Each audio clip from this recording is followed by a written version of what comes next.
12 years old, standing in front of your bedroom mirror, and dreading the moment you have to walk out the door. That was Talia Monroe's reality every single morning. In the hallways of her Kentucky middle school, whispers followed her like shadows. Charcoal, shadow. Comments about her hair, her skin, her existence. The cruelty wasn't occasional, it was relentless. And Talia learned to hide the pain behind forced smiles, making herself smaller, hoping invisibility would bring peace. But one art class assignment was about to shatter everything. One canvas, one sentence, one moment of courage that would echo far beyond those cruel hallways. If you've ever felt invisible, unworthy, or not enough, stay with me. Hit that like button right now, because Talia's story will remind you exactly why you matter, and why you always have. Small-town Kentucky has a particular rhythm. Tight-knit communities where everyone knows everyone. Friday night football games. Church on Sundays. Familiar faces everywhere you turn. For most kids, that familiarity brings comfort. For Talia, it meant there was nowhere to hide. She was one of only a handful of black students in her middle school, and in a place where different meant visible. Talia stood out in ways she never asked for and couldn't escape. Walking into school felt like running a gauntlet. The hallway stairs, the cafeteria calculations, which table was safest, which seat drew the least attention. Raising her hand in class meant risking laughter, mockery, being talked over like her voice didn't matter. The comments came from everywhere. Too dark, hair too kinky, features too different. Some kids whispered. Others said it to her face, then laughed when they saw her flinch.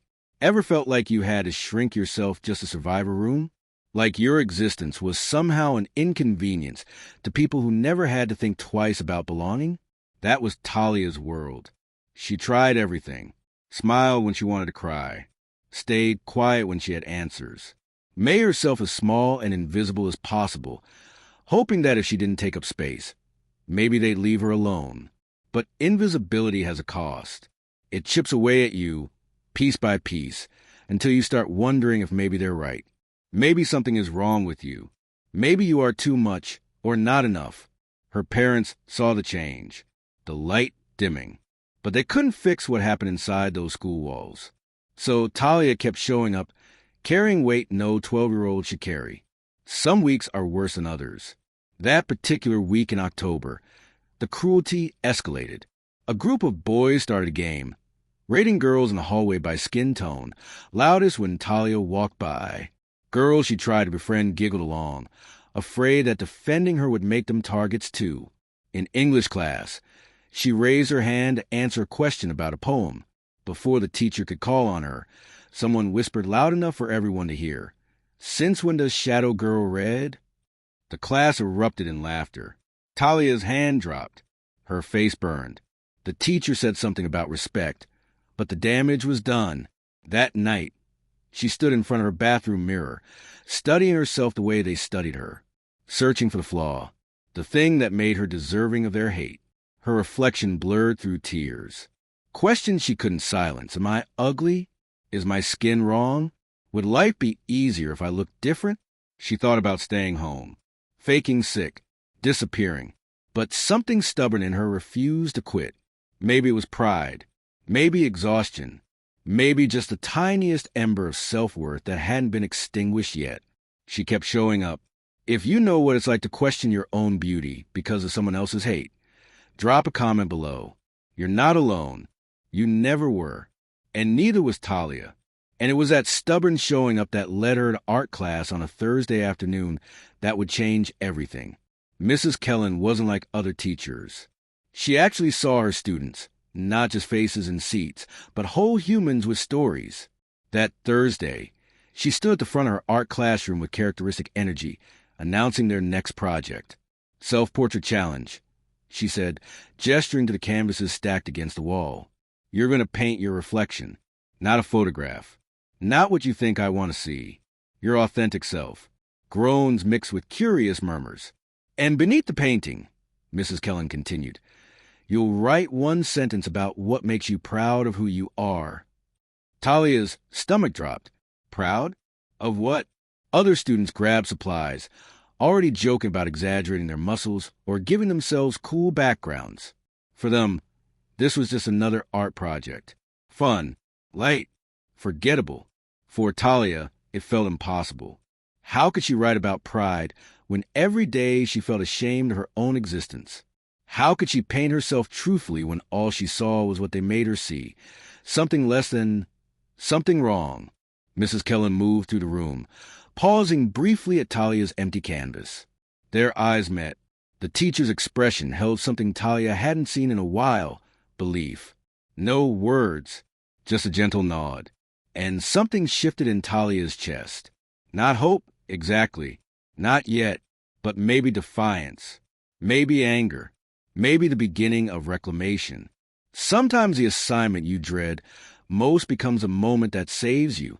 Talia picked up her brush. Her first brushstroke was hesitant. The second, bolder. By the third, something was flowing through her that felt bigger than the assignment. Talia mixed paint on her palette. Deep, rich browns. Not lightened. Not apologized for. The exact shade of her skin, unapologetic and true. On the canvas, a girl began to emerge. But not the girl who walked those hallways with her head down. Not the girl who made herself small. This girl stood tall beneath a golden tree. Branches spreading wide, leaves catching light, roots deep and unshakable. The symbolism wasn't subtle. It was intentional. Strength, beauty, growth, belonging. Around her, classmates worked on their own portraits. Some glanced over at Talia's canvas, whispers starting. What's Shadow Girl painting? That doesn't even look like her. But their voices felt distant now, muffled by the creative flow consuming her. For the first time in months, Talia wasn't shrinking. She was expanding, reclaiming space, telling her own story with every brushstroke. She painted the girl's eyes looking directly forward, meeting the viewer's gaze without flinching. She painted the smile confident, radiant, unafraid. She painted her exactly as she was meant to be seen, not through their lens, through truth.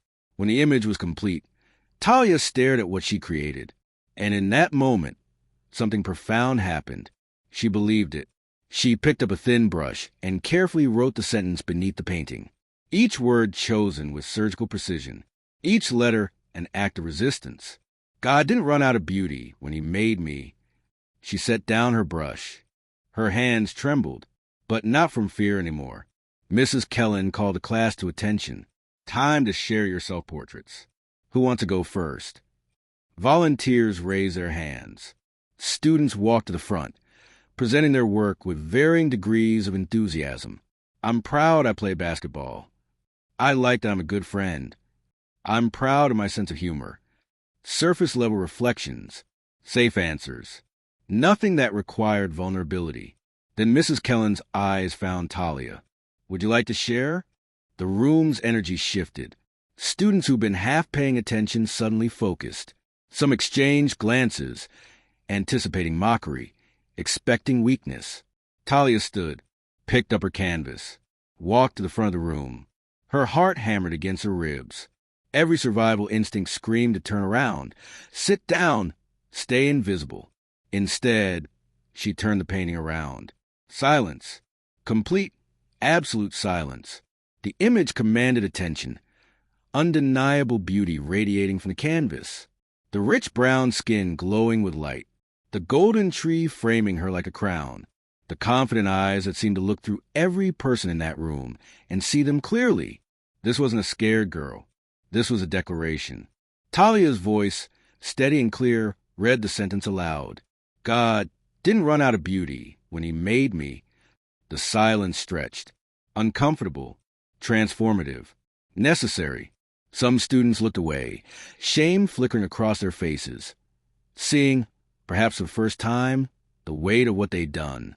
Others stared at the painting, really seeing Talia for the first time, not as a target, not as other, as someone extraordinary they'd been too blind or cruel to recognize. One girl, Sarah, who'd laughed the loudest just days before, had tears streaming down her face. Mrs. Kellen stood with her hand over her heart, nodding slowly, eyes glistening. No one laughed. No one whispered. The shift in that room was seismic, irreversible. If this moment gave you chills, hit that subscribe button, because this story is far from over.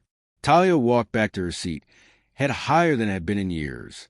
Change doesn't always announce itself with fanfare. Sometimes it's quiet, gradual, felt rather than seen. The hallways felt different after that day. Some students approached Talia directly, awkward, fumbling apologies that didn't erase the harm, but acknowledged it. "I'm sorry. I was wrong. I didn't think about..." Others just stopped the comments, stopped the cruelty, stopped participating in something they could no longer pretend was harmless. Not everyone changed. Some continued their pattern, too invested in their hierarchy to admit fault, but enough shifted that the culture transformed. Talia wasn't invisible anymore, but more importantly, she'd stopped making herself small. Mrs. Kellen submitted the painting to the local newspaper. A columnist writing about youth and community featured it in her weekly piece. Young artist's powerful message of self-acceptance inspires hope. The story spread beyond the school. Church bulletins, social media shares, local television. Messages poured in from strangers, adults who'd faced colorism and carried those wounds for decades, thanking Talia for her courage. Parents of bullied children, reading the article to their kids at bedtime. People across the country, reclaiming their own worth through her words.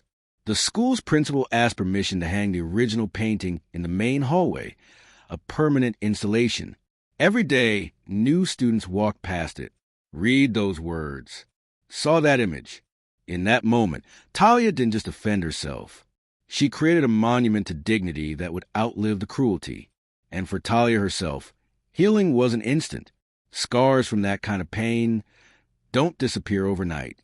But the painting became proof, tangible evidence that she was more than what they said she was. She was exactly what she'd always been. Enough. Flash forward 8 years. Talia stands on a stage in a packed auditorium, 20 years old, microphone in hand. She's traveled to 17 states in the past year alone, speaking at schools, conferences, community centers. Her topics: colorism, bullying, belonging, self-worth. Her message refined by years of living it, learning from it, transforming it. The scared 12-year-old still exists inside her, but now she's accompanied by something stronger, purpose born from pain. Auditoriums full of young people sit forward in their seats, seeing themselves in her story. Afterward, they line up to tell her, "You gave words to what I couldn't explain. I needed to hear this. Thank you for surviving." Then came the invitation that stopped her cold. Her old middle school, graduation ceremony keynote speaker. The graduating class included students who'd been there that day in art class, some who'd called her those names, some who participated in her humiliation. She could decline, protect herself, stay away from those memories. Instead, she accepted. Standing before that gymnasium, she saw familiar faces, older now, some uncomfortable, many humbled, all listening. She told the story, the hallway cruelty, the art class moment, the painting that changed everything. When she finished, the auditorium erupted in applause. Afterward, they approached, former bullies, now adults trying to do better. "I'm sorry. I didn't understand then. But your painting, it changed me. Thank you for coming back. Thank you for not letting our cruelty define you. Ever wonder if the people who hurt you remember what they did? Sometimes they do. And sometimes they grow. Full circle. Pain transformed into purpose. God didn't run out of beauty when he made me. 10 words, 1 truth. But here's the bigger truth. He didn't run out of beauty when he made you either." Talia's story isn't just about surviving bullying. It's about reclaiming your narrative when the world tries to write you off. It's about refusing to internalize other people's limitations and projections. The same world that tries to dim your light can one day be illuminated by it. But it starts with you believing your own worth first. So let me ask you something. What story are you telling yourself about who you are? Are you letting someone else's cruelty write your identity? Are you making yourself smaller because someone couldn't handle your fullness? Your existence isn't an apology. Your beauty isn't up for debate. Your worth isn't contingent on other people's approval. That painting still hangs in that Kentucky hallway. Every day, new students see it and remember, brilliance comes in every shade, background, and story. If Talia's story moves you, hit that like button and share this with someone who needs to hear it today. Subscribe to Earthly Tales for more stories that remind us why we all matter. Drop a comment below. Tell me one thing you're proud of about yourself. Say it out loud. Own it, because God didn't run out of beauty when he made you either.